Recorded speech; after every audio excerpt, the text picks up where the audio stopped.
In today's lecture, we will cover the topic on geometry of crystals. The basic topics in these subtopics would be space lattices, motifs, and crystal systems. The course basically will cover elementary material on geometry of crystals, but students who are interested in learning more can consult advanced texts like Elementary Crystallography by M.J. Berger and also the Structure of Materials by MIT professors like Samuel M. Allen and Edwin L. Thomas. What is that we are trying to learn in this chapter? We will try to understand what is a crystal. We will consider first some ideal mathematical descriptions of crystals before taking up what are real crystals. And as we know, real crystals actually consist of atoms, ions, or molecules. In the language of crystallography, crystals are described in a very formal way, and we'll take up these kind of formal descriptions of crystals. And real crystals considered in this chapter are also idealizations. Real crystals actually have defects and various other imperfections, and those topics will be taken up in later chapters. We have already briefly considered the classifications of solids based on structure. And the structure we are talking about here is the atomic structure. Based on atomic structure, we can have amorphous materials, quasi-crystalline materials, and crystals. The basic characteristics of these three classes of materials are: crystals are ordered and periodic, quasi-crystals are ordered but they are not periodic, and amorphous materials are neither ordered nor periodic. In this chapter, as we see, we will only consider crystals, and amorphous and quasi-crystalline materials may be considered briefly in later chapters. The first question, of course, we have to ask ourselves is that why do we need to study crystal structures? This is an important question because when we look around us, we see that most of the materials we see are actually not crystalline. The wood which this material is made of, the plastic around us typically, the cement, and all these are typically non-crystalline materials. The human body, for instance, is typically not a crystal. But then we do with a lot of important engineering materials like metals, semiconductors, and also ceramics, which are actually crystalline. Examples of metals would be copper, zinc, pure metals, or alloys of these which can be crystalline. Semiconductors like gallium arsenide or silicon or germanium are also typically crystalline. The examples of crystalline ceramics are alumina, zirconia, silicon carbide, strontium titanate, and the list is actually very, very long. Okay. If one important thing to note, of course, is that single crystals are actually very, very rare. Typically, when you take up, for instance, a copper wire or a metallic vessel, for instance, a stainless steel vessel, actually it is polycrystalline. And in later chapters, we will actually formally define what's a polycrystal. But for now, we need to note that the entire structure is not a single crystal. And polymeric materials also typically never get fully crystalline, and therefore we should not be confused by looking at the world around us that most of the materials are actually non-crystalline, but most of the industrially important applications of materials are of crystalline materials. And the important reason we need to consider a crystal is because crystalline materials, the properties are directly influenced by the fact that the material is crystalline, and that is an important reason for us to study crystal structures. The language of describing crystal structures is the language of crystallography. And why do we need to study crystallography, which is what we are going to start this chapter with, is it gives us a concise or a very succinct representation of a large assemblage of species. Okay. What are these species, etc., we will consider in detail very soon. And as we shall see, the language of crystallography is one of succinctness. We had usually said that many of the usually industrially important materials are crystalline, like for instance metals and semiconductors. We should also note that many of these materials can also be obtained in amorphous forms as well, and this we will see in later chapters. In this chapter, for instance, we will consider two important definitions of a crystal. The first definition, which is the simpler one, which we shall explore in detail, and the later definition, the second one, we will only consider briefly in this elementary course, but is an important definition as well. The brief definition of a crystal, the elementary one, is that a crystal is a lattice plus a motif. So there are two components to a crystal, a lattice and a motif. The second definition is the definition of the language of crystallographers, and though it is very important, and especially its importance comes to the fore when we consider classification of crystals. In classification of crystals, it is typically made on symmetry, and therefore we have to invoke the concept of a space group which has embedded in it the concept of symmetry. And once we have defined a formal way of dealing with crystals, we should avoid loose definitions of a crystal, and this is very important. And though in casual language sometimes we may often deal with definitions as a crystal as a 3D translationally periodic arrangement of atoms in space, but now that we have a formal definition of a crystal as a lattice plus a motif, or alternately as a crystal being a space group or plus an asymmetric unit, we should not use language which is not precise. As we had pointed out before, initially we start with ideal mathematical crystals, and then slowly we will progress to real crystals, which are really the practical crystals we deal with in real day life, by relaxing various criteria. And one of the criteria we will do is actually introduce defects in the crystal. So let us look at the formal definition of a crystal in a lot more detail, the crystal being a lattice plus a motif. So we have two important terms here, one being a lattice, another being a motif. So we will try to understand these two terms in a lot of detail. There is a synonym of a motif which is often used by crystallographers, and that is a basis. Though we will try to avoid this kind of a use of basis, because the word basis can often be confused with a basis vector, and therefore we will stick to the word motif when we are trying to define a crystal. So what is a lattice? As a first look, we can understand the lattice to be the underlying periodicity in a crystal. So a lattice actually captures the underlying periodicity of a crystal. A basis actually is any entity, but typically, as we shall see, it consists of an atom or a group of atoms associated with each lattice point. We will take up examples of these to clarify the points, but the key word when we are talking about basis, the word associated, which has been highlighted. So a lattice tells us how to repeat, and the motif tells us what is that which has to be repeated.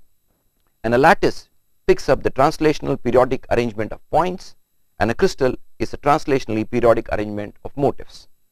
So it has to be absolutely clear at this point of time that a lattice and a crystal are different things, and when you put a motif on a lattice, only then we can get a crystal. So the first thing we need to understand in the definition of a crystal is a lattice, which is commonly referred to as a space lattice. The simplest and a nice definition of a lattice, as we shall see, is that it is an array of points in space such that each point has identical surroundings. So the key word here is that every point in the lattice has identical surroundings. As we shall see by considering examples, that in Euclidean space, which is nothing but the flat space, such an arrangement of points leads to an infinite array of points. In other words, in Euclidean space, lattices are infinite. Lattices can exist in one dimension, that means we have only one dimensional repetition of atoms. They can be in 2 dimensions, or they can be in 3 dimensions. Of course, as a mathematical concept, you can have a lattice in n dimensions, and n here can be 7 dimensions, 10 dimensions, or any other kind of dimension you wish to consider. A more commonly referred to definition of a lattice, which you might come across in textbooks, is that a lattice is a translationally periodic arrangement of points in space. We will of course start with some simple examples of lattices before we take up a detailed description of a lattice. So to summarize this slide, a lattice is an array of points such that each point has identical surrounding. Now let us consider or construct a one-dimensional lattice. So let's start with 2 points separated in space, say by a distance a. We can clearly see the point on the left has a point to its right, and the point on the right has a point to its left.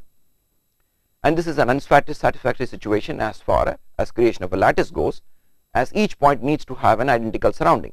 That means the point on the left needs to have one point to its left at distance a, and similarly the point on the right needs to have one more point to its right at a distance a. So if we repeat this process, we see that in this one-dimensional space, actually we will get an infinite set of points. So the distance between each point would be a, and this lattice would be infinite in one dimension. As a curious example, of course, we can consider a set of points, an array of points in spherical one-dimensional space that is on a circle, and we can see that it can be finite in a circle. But this is not the typical kind of lattices we consider. Typically we consider crystals in 1, 2 or 3 dimensions, but typically in Euclidean space, and therefore lattices are infinite for as far as our normal consideration goes. Another point to be noted is in that many of our drawings will actually show these points as finite circles, but it should never be mistaken that these are actually geometrical points, and therefore they are really 0-dimensional in extent.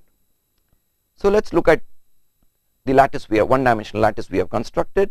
We can clearly see that the fundamental lattice translation vector which can generate this lattice is a vector joining two lattice points, the point on here to the point here, and the fundamental lattice translation vector is A. Also, it can be clearly seen that there is just one kind of a lattice in one dimension, and this kind of a lattice is described by a lattice parameter A, and once we decorate this one-dimensional lattice with a motif, we would get a crystal in one dimension. Of course, this lattice parameter can be changed, and therefore we would have different one-dimensional crystals or one-dimensional lattices which are different from each other only by this lattice parameter A. Yeah. And as I pointed out before, that we should never confuse the basis vector with the basis, which is a synonym of the motif. So the second important entity which we need to consider when we want to define a crystal is the motif. So the question we are asking is that what can constitute a motif, what kind of motifs exist in practice, and how do we understand these motifs in relation to these lattice points we have generated. As I had pointed out, the basis is a synonym for the motif. An entity which can be associated with each lattice point is a motif, and as we shall see, this is a very broad definition, and the kind of entity could be a geometrical object, or it can even be a physical property, or it can be a combination of a geometrical object and a physical property. Though in this course typically we will see that under normal circumstances we would typically put a geometrical object, and this geometrical object could be an atom or a group of atoms which will go on to decorate a lattice point to create a crystal. In 2 dimensions, for instance, a motif could be a pentagon or a cube, or in 3 dimensions it could be a cube, or it could be something more complicated geometrical object. But as I told you that in typical atomic crystals, this could be a group of atoms, ions, or even molecules which are associated with each lattice point. One important point while decorating a lattice with a motif which needs to be noted is that you should put the motif identically at each lattice point.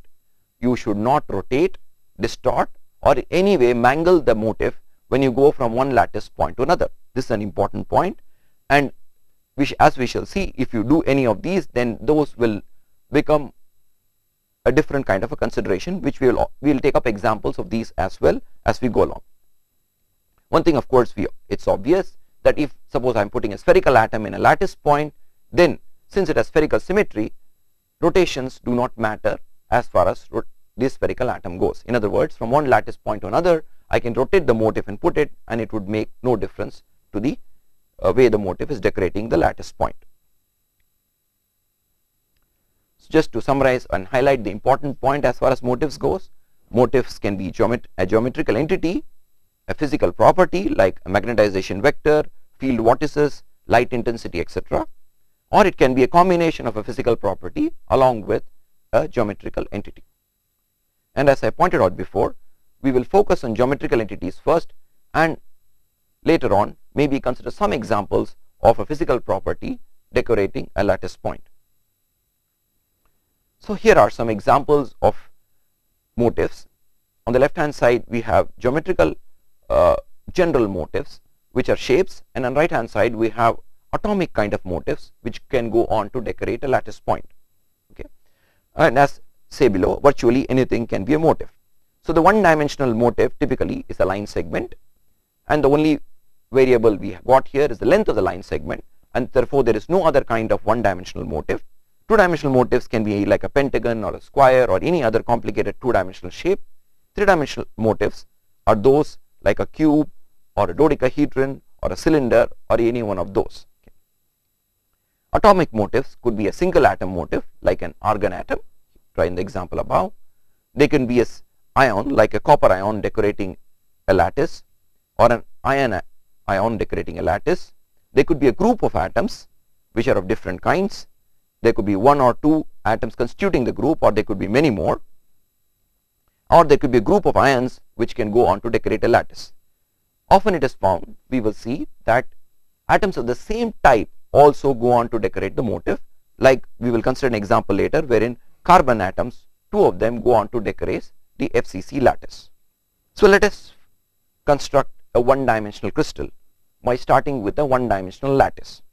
And here we are dealing with the simpler definition of a crystal, wherein a crystal is a lattice plus a motif. So let's consider the one-dimensional lattice of lattice parameter A, and the motif possible in one dimension is a line segment, and let the length of the line segment be B, and I can form a crystal by putting this motif at each lattice point, as it has been done in the figure below. And we have therefore obtained a one-dimensional crystal of lattice parameter A. Now we will consider some important points before we progress to other kind of motifs. We can look at the same crystal in a different way. We start with the same one-dimensional lattice, which is a one-dimensional lattice of lattice parameter A, and put the same motif at each lattice point. But now we will try to highlight the fact that we need not actually make the lattice the motif sit on each lattice point, but we need to merely associate a motif with a lattice point, which has been done in the case of the crystal constructed below. As you can see clearly that none of the motifs actually sit on the lattice point, but they are at a finite distance away from the lattice point. This is obviously a very simple and easy to understand point, but often you will see in real crystals, an example would be fullerene for instance, which we will consider later, that atoms actually do not even sit on the lattice point. We can do a small relaxation of the condition that we need to put a strict one-dimensional motif on a one-dimensional lattice, and actually start putting two-dimensional or three-dimensional motifs on a one-dimensional lattice. And the reason we would like to do so is, of course, to understand crystals in an elementary one-dimensional way before we go on to more realistic crystals which are actually three-dimensional. So let us start with a lattice which is a one-dimensional lattice as before, with a lattice parameter A. Of course, I can put a sphere or a circle as a motif at each lattice point, and therefore I can get a crystal as in the figure below, which consists of a periodic arrangement of circles or spheres on a one-dimensional lattice. Now we can also consider more complicated motifs which can go on to decorate a lattice. An example here is the one which has been shown, which consists of an up arrow and a down arrow which repeats itself in one-dimensional space. And here we will do the inverse process. We will first start with a crystal, and then we will try to analyze this crystal in terms of the language of crystallography, which is a lattice plus a motif. So we have one-dimensional crystal here, wherein there is an up arrow, a down arrow, an up arrow and a down arrow repeating itself in one-dimensional space. It is also clear that the motif is actually not strictly a one-dimensional motif, but is a two-dimensional motif.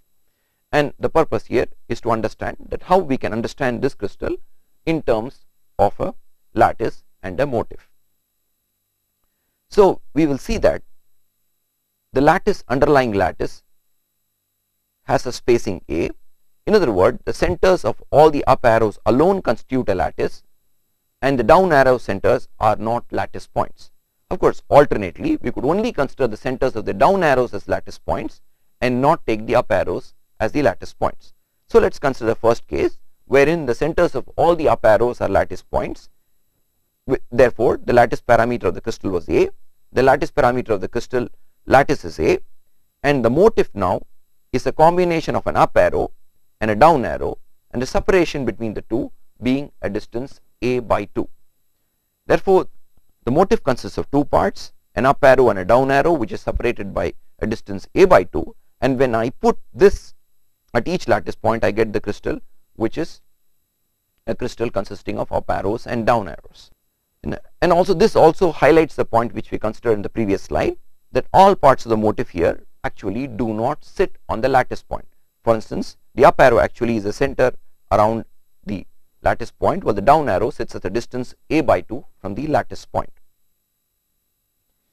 So we will revise the same crystal once again by doing the inverse process, that is actually constructing the crystal starting with a lattice. Of course, we could start with a lattice which is an array of points which is spaced a distance a by 2. As I look at this lattice in isolation, what is the lattice parameter of this lattice? It is a by 2. It is very clear.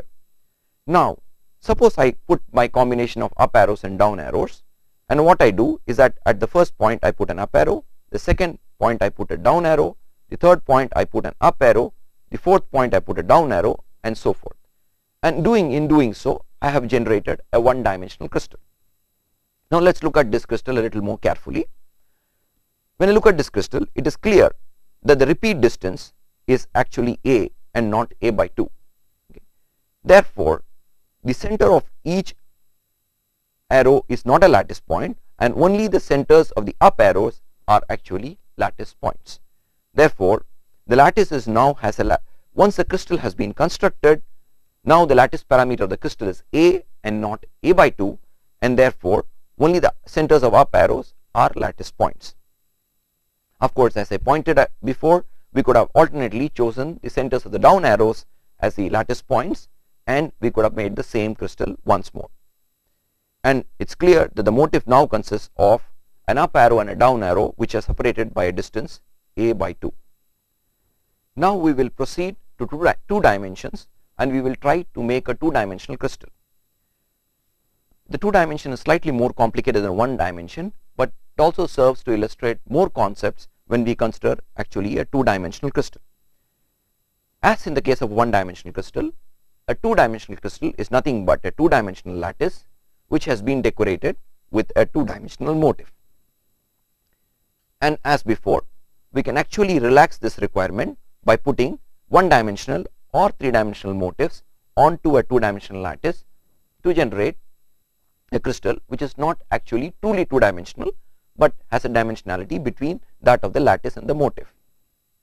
So let us start by constructing a two-dimensional lattice and progress to make a two-dimensional crystal. So on the left hand side of the figure, we can see a two-dimensional lattice. As before, because of the requirement of identical surrounding, we will see that if this point has a point above it at a distance b, if this point has a distance a to its right another point, then identical surroundings would mean that this point as well needs to have a point to its right at a distance a and a point above at a distance b. This would automatically mean lattice is infinite. But as we are limited by our space of our screen, what we will consider here are finite representations of the infinite lattice. But we should never forget that actually lattices in Euclidean spaces are infinite. Another point we can clearly see here is that we could make a one-dimensional lattice with a single lattice translation vector, but we need two lattice translation vectors to generate a two-dimensional lattice. And here it has been shown in this example, the two lattice translation vectors have been labeled a and b. It is also clear that these two lattice translation vectors cannot be collinear, they need to be coplanar. That means they have to generate two dimensions. Now in practice, a could be equal to b, and therefore or the angle between a and b could be any arbitrary angle, unlike the angle shown in this example where it is 90 degrees. The motif shown here has been a general motif which is a pentagon. As we have considered before, any of the two-dimensional shapes would constitute a two-dimensional motif. So we start with the lattice which is two-dimensional, and a finite part of the lattice is shown here for clarity, and we will have a motif which is go on to decorate this two-dimensional lattice.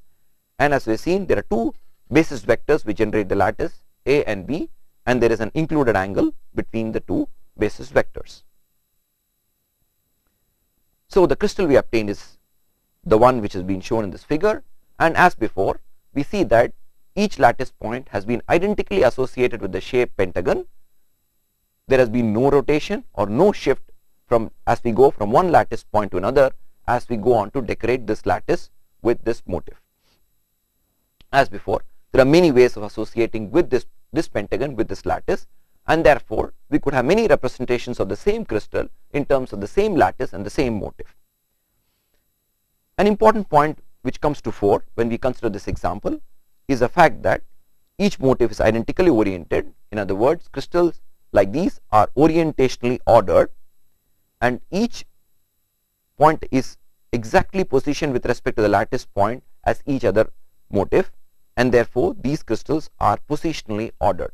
Therefore, one key factor which goes on to describe crystals is they are orientationally and positionally ordered. As we shall see later, that some of these conditions may be relaxed, and still we may go on to consider crystals which are maybe partially orientationally ordered, or maybe they are only partially positionally ordered, but still we will call them crystals. But at this point of time, we are considering ideal mathematical crystals which are perfectly orientationally ordered and perfectly positionally ordered.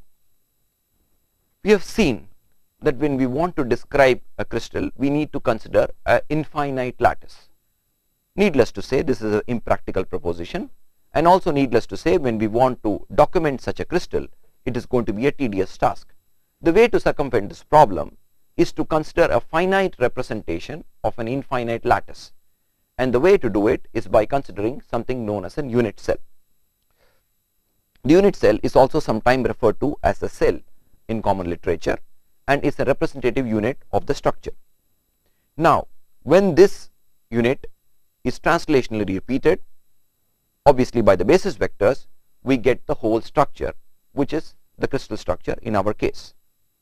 Of course, as we shall see, referring to the figure at the bottom, that the unit cell can be for a lattice or can be of a crystal, and when the unit cell has only lattice points, then the crystal will also be that considering only of the lattice.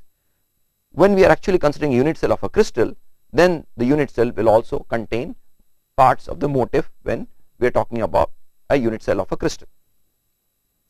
An important point to note when we are describing unit cells is the fact that the word unit should not be confused with the fact of actually the crystal or the lattice having only one lattice point per cell.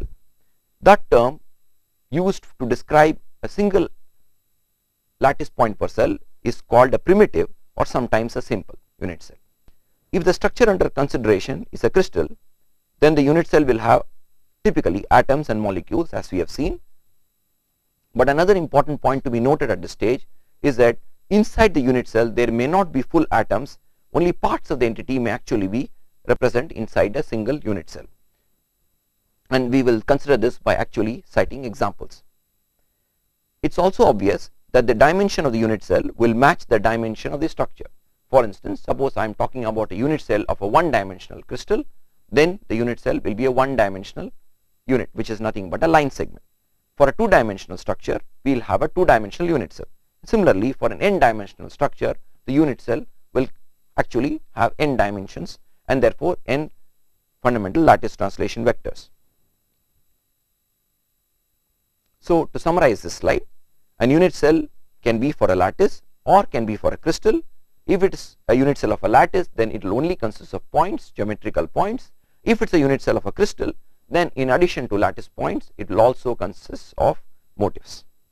We have already considered the basic motivation of the need for considering unit cells, and to emphasize again, the idea is to actually have a finite representation to describe an infinite repeating pattern. Therefore, we are concise in our description of the crystal structure.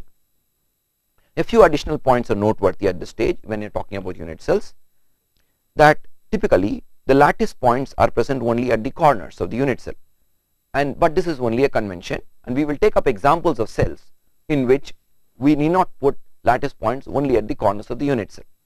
But typically, in the remainder of the course, we will only follow the convention, that is, we will put lattice points only at the corners of the unit cell.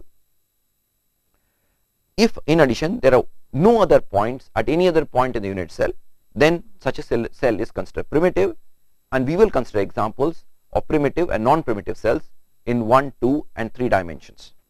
There are other terminology which you would come across when you are studying textbooks, and these other kind of cells possible are Voronoi cells and Wigner-Sage cells, but in this elementary course we will only consider examples of primitive unit cells and non-primitive unit cells. So let us find out what is a unit cell of some of these structures we have already described, and let us start with the one-dimensional crystal.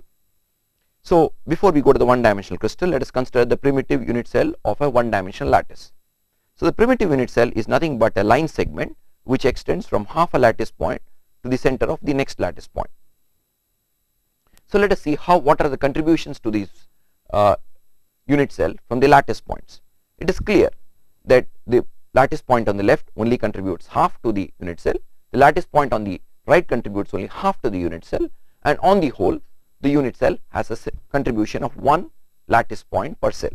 And since this has only 1 lattice point per cell, it is called a primitive unit cell, and if there are more than 1 lattice point per cell, then we will call it a non-primitive unit cell. The example shown in the second figure below shows a non-primitive cell which is a doubly non-primitive unit cell, and in this case we can consider unit cell as shown by the blue line. So let us find out what are the contributions of the lattice points to this blue line. The central point is fully within the unit cell and therefore has a contribution 1. The lattice point to the left contributes half to this unit cell, while the lattice point on the right contributes another half to this unit cell, and therefore the total contribution to this unit cell from this lattice is 2, and therefore we call this a doubly non-primitive unit cell. By analogy, we can go and consider triply non-primitive unit cells and higher non-primitive unit cells. The example on the bottom of the slide shows a triply non-primitive unit cell. In this case, the contribution from the point on the leftmost is half, the rightmost is half, making 1, and there are 2 additional points making full contributions to the unit cell. Therefore, we have a total contribution to the unit cell being 3, and therefore this unit cell is called a triply non-primitive unit cell. Let us look at this same concept of a primitive and non-primitive unit cell from the point of view of a crystal. If we are talking about a crystal, the unit cell in addition to the lattice points will also contain motifs. The only kind of motif we considered before in 1 dimensions was the line segment, but in reality we know therefore that we cannot have just line segments in one, and real crystals therefore are not possible. But we shall use these kind of 1-dimensional crystals for the purpose of illustration.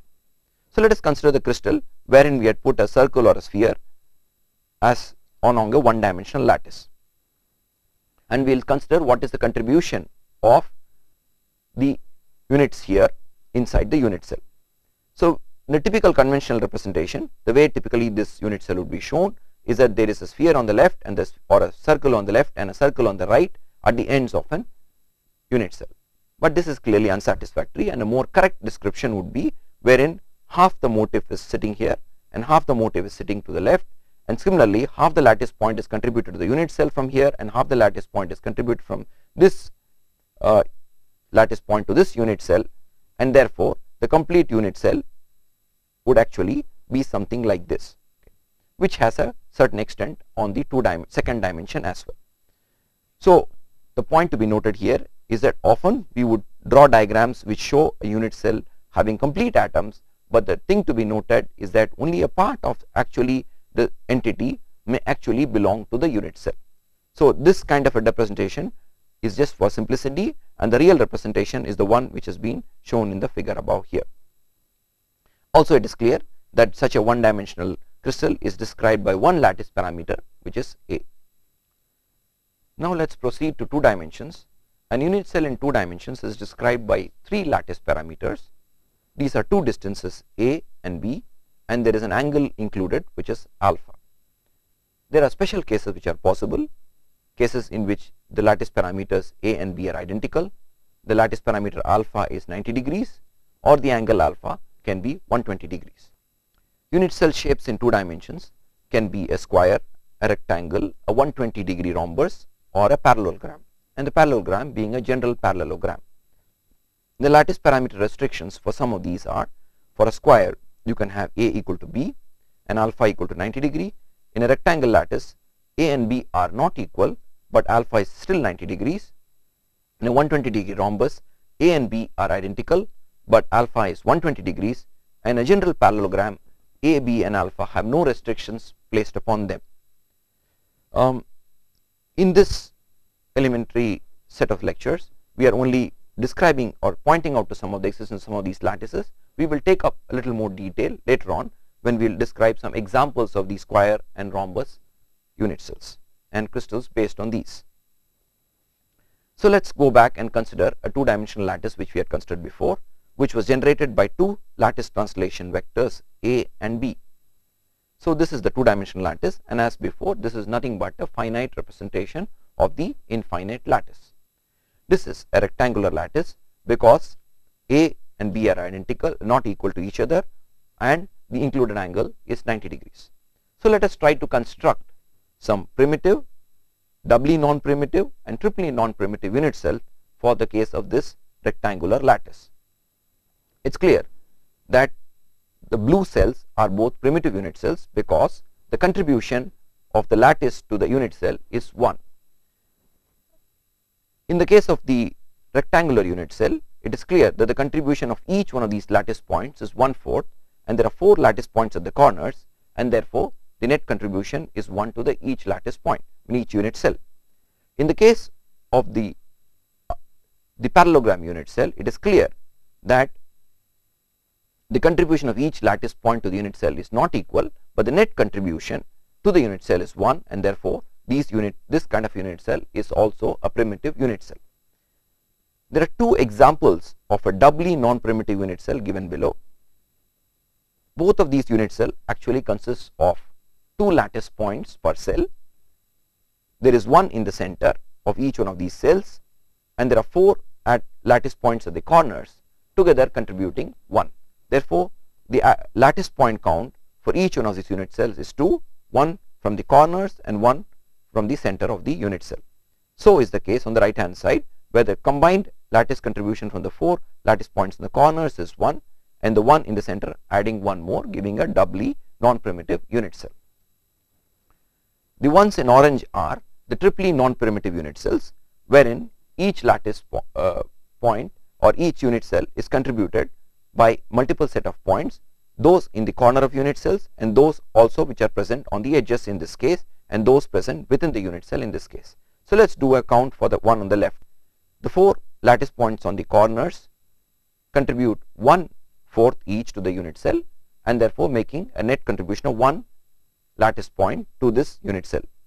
The ones, these 2 share half the lattice point to this unit cell, similarly these 2, and these 4 together make a contribution of 2, and therefore the total contribution to this unit cell is 3. Similarly, the orange one on the right also has 3 lattice points within the unit cell, 1, 2, and the 1/4 1 totally being contributed from the ones in the corners. Therefore, we have now considered primitive and non-primitive unit cells in 1 dimensions and also 2 dimensions. And to point out again, the word unit should not be considered with a primitive unit cell. And we will consider examples of unit cells of different types as we go along. Another point which is perhaps obvious is that the symmetry or the kind of lattice or the crystal is not altered by the choice of the unit cell. This might seem like a trivial point initially, but this is a very important point, that I can make a multiple choices of unit cell for the given crystal or a given lattice, and some of the examples are like in this slide before.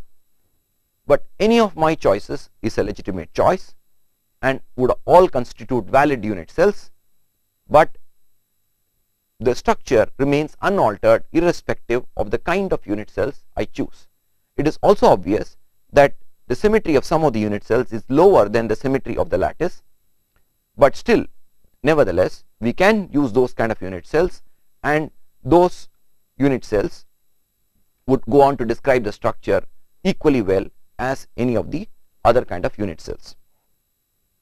And there are reasons, as we shall see later, that we would want to actually choose some of these non-primitive unit cells for a better description of the crystal structure or of the lattice. So to reiterate this important point, the symmetry or the kind of the lattice or the crystal is not altered by our choice of the unit cell. That brings us to the next question: how do I choose a unit cell? As you have seen that we can actually make a primitive choice or a doubly non-primitive choice or a triply non-primitive choice. So the question arises, how do I go ahead and make a choice of a unit cell? So there are some guidelines which helps us making a choice of a unit cell, and as to emphasize the word, the key word is guidelines. These guidelines are: we try to choose a unit cell which has a maximum symmetry, preferably which matches with the symmetry of the crystal or the lattice being described. Second, having taken care of the symmetry aspect, the size of the unit cell should be a minimum possible. Okay. If both these criteria fail, then we stick to some convention which we shall always use in describing crystals of a particular type. So to summarize this slide and to emphasize the points again, when we want to make a choice of unit cell, a variety of choices exist at our disposal, but then we have certain guidelines which would guide us in making the choice of a unit cell, which is in some sense can serve as a universal representation of the crystal structure. So what are these guidelines? The first guideline being the symmetry of the unit cell, that we try to choose a unit cell which has the maximum symmetry, typically commensurate with the symmetry of the structure. We will try to keep the size of the unit cell to a minimum possible, and there are special cases wherein both these criteria would not be sufficient or would not uniquely resolve the issue, and therefore we would generate a convention which would be used to uniquely use a single kind of a unit cell for the class of structures. So let us consider examples to actually clarify this point of how we use the symmetry or the size in choosing unit cells. So let us consider a square lattice, and in this case, of course, what I am doing, I am viewing a square lattice at an angle of 45-degree rotation. So there are two possible choices of unit cell as shown in this: a doubly non-primitive unit cell and a primitive unit cell as shown by the blue color. As before, both are valid and legitimate choice of unit cell, but the one which is preferred is the blue unit cell for two reasons. Because number one, if you look at the symmetry of the unit cell of the blue and of the other colored unit cell, we see that both of them have a four-fold axis in the center of them. Therefore, the symmetry of the unit cell is same, and therefore we could have made a choice based on the first criteria. There is no unique resolution between the two unit cells. But now let's look at the size. Obviously, the doubly non-primitive unit cell is twice the size of the blue unit cell, and therefore the preferred unit cell for this case is the blue unit cell, which has the same symmetry as that of the lattice. As we can see in the figure, that the lattice has a distribution of four-fold axes, okay, at various points, at lattice points and some between the two lattice points, and the unit cell also has this four-fold axis, and hence based on symmetry I would choose a square unit cell, and based on size I would choose the square unit cell of the smaller size, which is nothing but the blue unit cell. So to review this example, I have got here a square lattice which is shown rotated 45 degrees. In other words, I am viewed along this direction, I would see the square lattice the normal way it is shown. There are multiple choice of unit cells possible for this lattice. I can choose the one like the one in blue, I can choose the one shown in this brownish color, which is a doubly non-primitive unit cell, or I can choose a triply non-primitive unit cell or unit cells of various other shapes. Clearly, those various other shaped unit cells have a lower symmetry than the unit cells which are shown here in the figure. Now, what is the symmetry we are comparing with? We are comparing the symmetry of the unit cell with the symmetry of the lattice. And what is the symmetry of the lattice? Though we have not shown all the symmetry operators overlaid on the lattice, but we can clearly see that the lattice has four-fold symmetry. Now, both the unit cells shown in the figure have four-fold symmetry, but based on the second criteria, which is the size criteria, I would go on to choose the smaller unit cell as a preferred unit cell for describing this two-dimensional square lattice. Another possible primitive unit cell is shown in the figure, which is in the shape of a parallelogram, but clearly this would not be a preferred choice of a unit cell, because you can see that this unit cell has only a two-fold axis at its center and not a four-fold axis. Again, to reiterate the fact which we had stated in the couple of slides before, let me go down to the slides which I had shown before.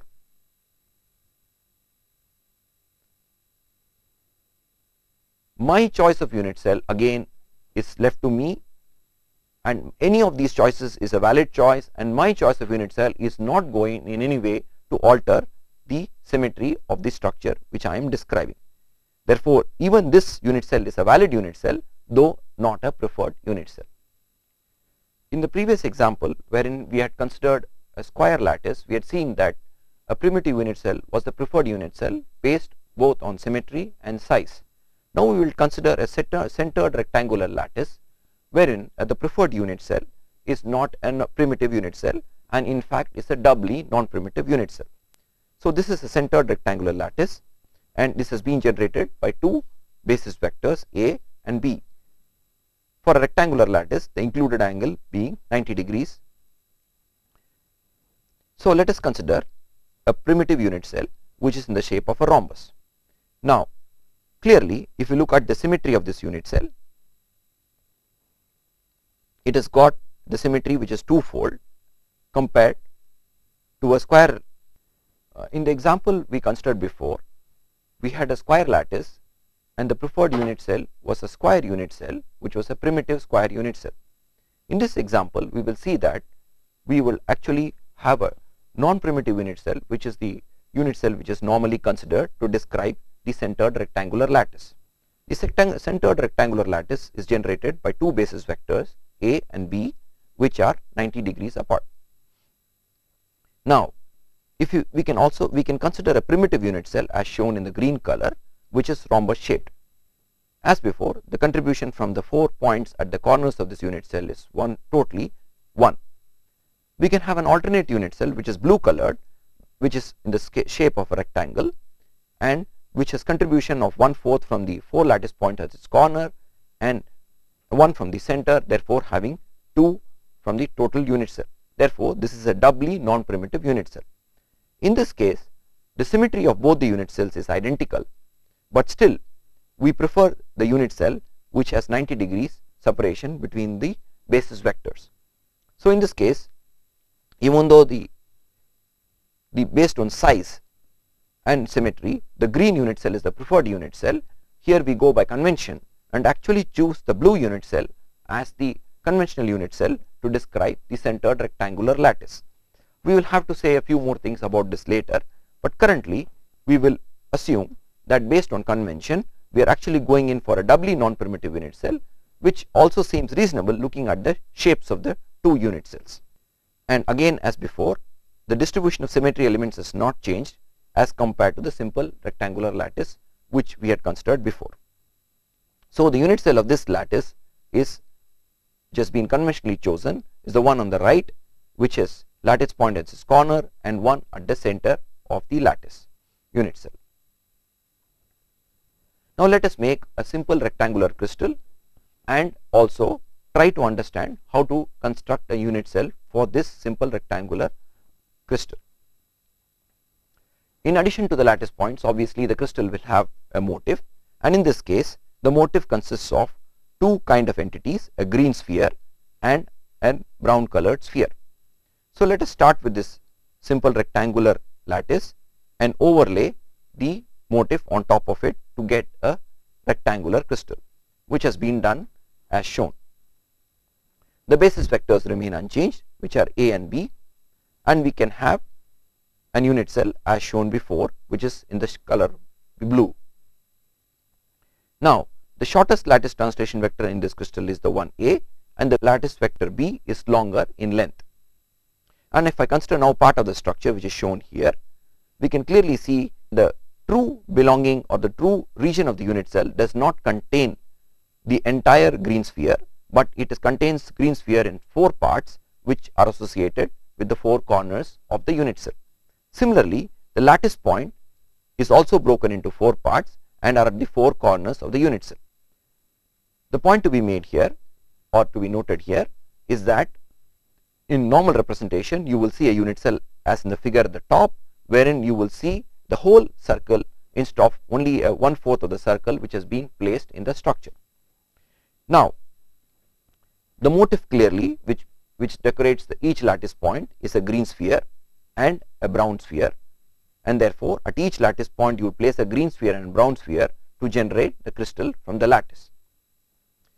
A thing to be noted here clearly is that the one which is not a unit cell is this rhombus shaped structure here, which was a unit cell in the case which was considered previously.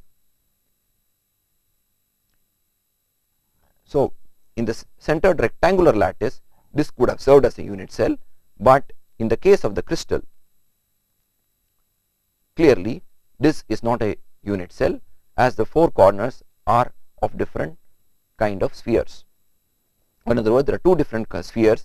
On this corner and this corner we have a green sphere, and the top and bottom corner we have a brown sphere, and therefore this is not a valid unit cell of the structure.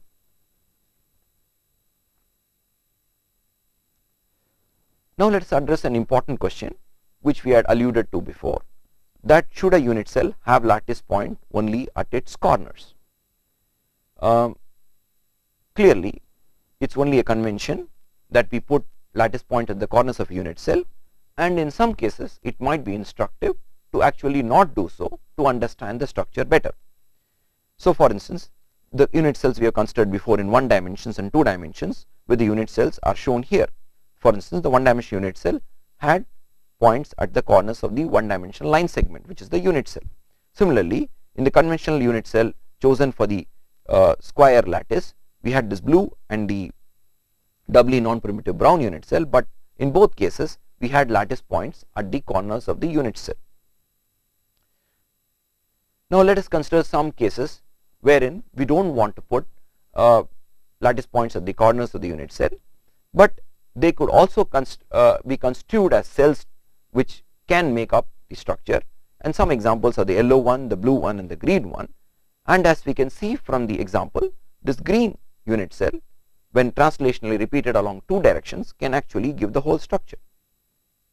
Therefore this is also a valid cell, though which is not conventionally chosen.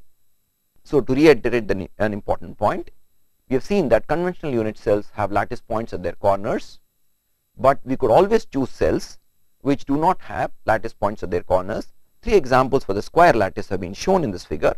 One is the yellow one, the second one is a blue one, and the third one is a green one. The important requirement for all these cells obviously has to be that this cell has to be space filling. In other words, if you are talking about a 1-dimensional structure, the unit cell has to be a space filling 1-dimensional line segment. In 2 dimensions, the shape chosen should be space filling in 2 dimensions. Similarly, in 3 dimensions, the shape chosen should be space filling in 3 dimensions, and starting from a unit cell or a cell, we generate the space filling structure by imposing the 3 lattice translation vectors in 3 dimensions, the 2 lattice translation vectors in 2 dimensions, and in 1 dimension just the single lattice translation vector. And the best illustration of this, the fact that the green cell also works as a cell for the structure, is by actually considering imposing the lattice translation vectors to see that actually the space is filled by the green cell as well. Similarly, the yellow cell and the blue cell will also serve as valid unit cells or valid cells to the structure, though conventionally we do not consider such kind of cells in description of crystal structures or of lattices. One place wherein choice of such unit cells could be instructive is in understanding that when we had actually constructed some of the crystal structures, we saw that the unit cell actually cuts the parts of the motif into many pieces, and this can be a little confusing while actually we are making a counting of the unit cell or the contribution of the atoms or the lattice points to the unit cell. And such problems can be alleviated by moving the unit cell, in other words considering unit cells of the kind we had seen in the previous slide, which is this slide, wherein this unit cell, the yellow unit cell and blue unit cell, are of the same size but have been translated with respect to the origin a little bit.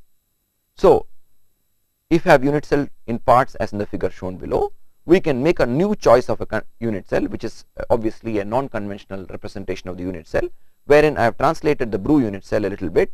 Therefore, now the unit cell consists of one green entity and one brown entity within the unit cell, and none of the parts of the unit cell have been cut into parts. So, and when I am making a counting, it is very simple here. In the left hand side, I had to make 1/4 into 4 to get 1, and one green sphere or one green circle and one brown circle sitting at the center. In this case, clearly it is one green and one brown which contribute to the unit cell. So, we have seen that when we want to choose unit cell, there is a conventional way of doing so, but certain non-conventional ways can help us in understanding the structure which we are dealing with presently.